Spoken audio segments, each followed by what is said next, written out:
Pessoal, muito bem-vindo ao meu canal e agora vamos à segunda parte de tudo que aconteceu no dia 8 lá em Brasília. Eu vou passar para vocês algumas informações no decorrer da semana que estivemos aí, tantos pela televisão, tantos pelas mídias sociais e tanto aí pela internet. Então, quero deixar bem claro para vocês que essas informações foram todas pegas nesses canais de transmissão e não tem qualquer relação com a minha pessoa. Começa o trabalho no dia 9, né? Depois de todo o acontecido, começam os trabalhos de investigação. Eu falei na primeira parte do caos em Brasília, agora estou na segunda parte. Eu peço a todos vocês que fiquem até o final, porque senão vocês não vão entender qual que é o vídeo e qual que é a passagem que todos vão ouvir, e há relatos de tudo o que aconteceu, e nós fizemos um apanhado de todos esses relatos para passar para vocês. Então peço a vocês que fiquem até o final do vídeo. Então começa o trabalho de investigação, né, com peritos, inclusive, nos três poderes, tanto no Planalto, no Senado e também no STF, para que possam ser investigado tudo o que aconteceu e os primeiros levantamentos de tudo que foi quebrado, danificado. Né? Tem algumas obras de arte, tem algumas coisas que outros presidentes foram presenteados e estavam lá, que também foram danificados. E aí começa toda essa investigação. Mais uma coisa, um fato curioso de toda essa investigação, eu vou relatar para vocês agora.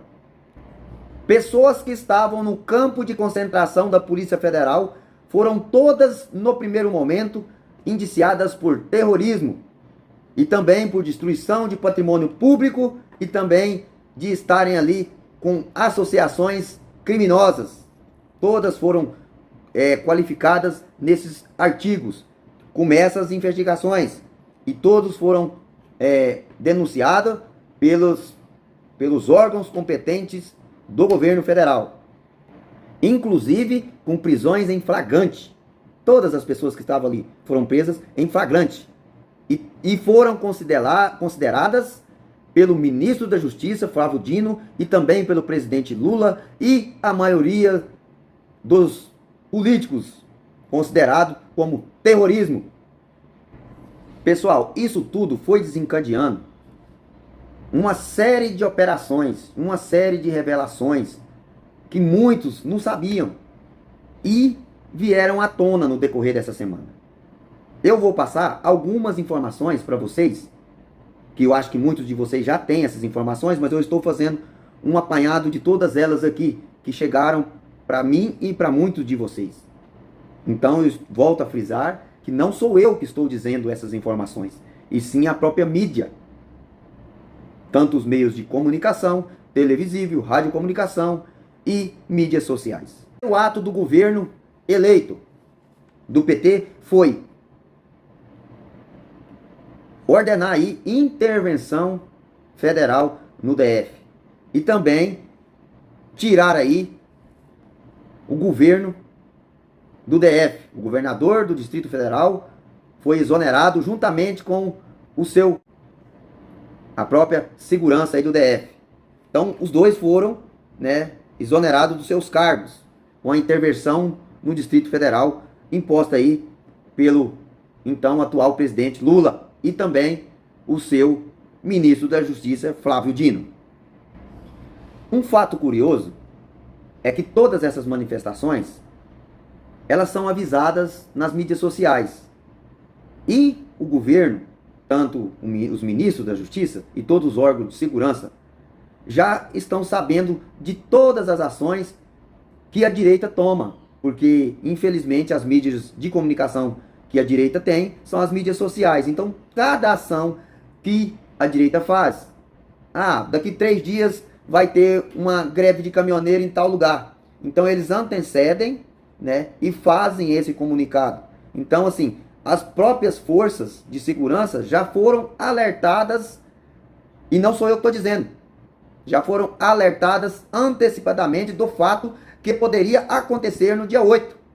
E não tomaram as devidas providências de proteger os três poderes. Mas por que eu estou falando isso? Porque o próprio senador Marcos Durval, antecedeu a todas essas previsões que ele tinha e tentou avisar o próprio Dino, o próprio ministro, que não quis atendê-lo, que não quis ouvi-lo, que não quis receber sua ligação. E essa ligação ficou aí registrada com a sua secretária, para que passasse o recado, para que ele pudesse tomar alguma providência ou entrar em contato com o senador, que haveria uma possível invasão dos 3 poderes no dia 8. Então, assim, as próprias forças de segurança foram todas avisadas antes de ocorrer o fato e não tomaram as devidas seguranças necessárias e precisas que pudessem serem tomadas. Isso não sou eu que estou dizendo, mais uma vez, repito. É o senador Marcos Durval. Inclusive, ele diz que a BIM e mais 48 órgãos de segurança que nós temos foram avisadas. Então, por que não mandaram as forças de segurança protegerem esses 3 poderes? Porque há relatos que eram mínimas, pequeníssimas, as forças que ali estavam. Agora é uma questão de investigação e que os culpados sejam responsáveis por tal omissão, por tal desfecho que às vezes pode tomar, com as novas investigações, um rumo diferente de tudo o que está acontecendo no nosso país. Foram feitos os primeiros levantamentos, tanto no STF, que foi o alvo principal das pessoas que ali estiveram quebrando, fazendo aquelas arruaças, e fizeram aí um levantamento que não teve explicação. Muito, assim, deixou a desejar nesse levantamento. Outra coisa que precisa ser investigada: pessoas ali dentro do Congresso, tanto no STF como também no Senado e no Planalto, já estariam lá dentro, esperando os manifestantes adentrarem dentro do Congresso, adentrarem dentro dos 3 poderes. Isso aí também é algo para ser investigado. É algo para ser investigado, porque esses que adentraram, que já estavam lá dentro, já estavam a mando de alguém. E outra, como essas pessoas conseguiram adentrar nos 3 poderes, sendo que os guardas estavam lá? Uma questão bem complicada. Não sou eu que estou dizendo isso. É os relatos que nós temos em todas as mídias sociais. E vocês também têm muitos deles. Então, como que essas pessoas já estariam esperando os patriotas chegarem no Congresso Nacional para a invasão dos 3 poderes? E essas pessoas que ali estavam, ali dentro esperando esses patriotas, já estavam programadas para fazer tudo o que os patriotas foram acusados. As investigações estão em processo, estão avançando, e cada dia que se faz uma nova investigação, surgem novos fatos. Em cada dia que as investigações avançam, surgem novas provas. E eu quero deixar isso para vocês como um sinal de alerta, para eu e para você ficarmos nos perguntando como tudo isso foi acontecer. As investigações continuam. Peritos estiveram nos locais. Agora há relatos aí nas mídias sociais que as câmeras de segurança estavam todas desligadas ou sumiram o que elas poderiam ter armazenado. Precisa ser investigado o que houve com essas câmeras, porque através delas podem se provar a inocência de muitas pessoas e também muitos culpados. O senador Marcos Durval, com tudo que ele tentou avisar, ele não conseguiu.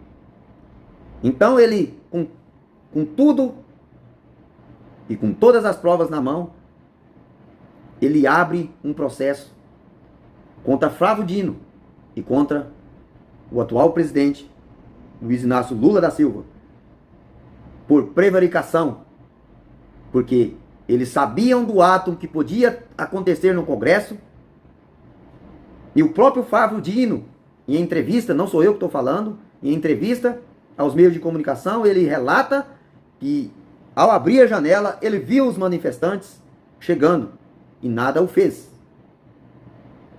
Então há muita coisa a ser investigada, há muita coisa a ser esclarecida. Nisso, o atual presidente relaciona o ex-presidente Bolsonaro, relaciona as pessoas que estavam ali, que eram pessoas de direita, pessoas patriotas, chamando-os de bolsonaristas revoltados, e também pede a quebra do sigilo de documentos de mais de 100 anos. E ali, analisados, dentro da gestão do ex-presidente Bolsonaro, nada foi encontrado. E ele então vai para a primeira-dama, a Michele Bolsonaro, e pede também o sigilo de quais visitas foram recebidas no Palácio da Alvorada durante o mandato. E ali nada foi encontrado de incomum. Não satisfeito com isso, pede a quebra de cartão corporativo. Mas ele se esqueceu de uma coisa, que quando você pede a quebra de qualquer sigilo, todos os outros também que passaram pelo pleito também terão que ser revelados. E eu vou passar para vocês a quebra do cartão corporativo do ex-presidente e dos ex-presidentes. Para vocês, isso não sou eu que estou inventando. Vocês podem pesquisar lá, está lá relatado em todas as mídias sociais e nos jornais. No primeiro mandato de Lula, foram quase 60 milhões gastos no cartão corporativo, porque houve uma quebra de cartões corporativos. No segundo mandato de Lula, ele atingiu quase 48 milhões no seu cartão corporativo. No mandato de Dilma, ela atingiu 42 milhões de reais no seu cartão corporativo.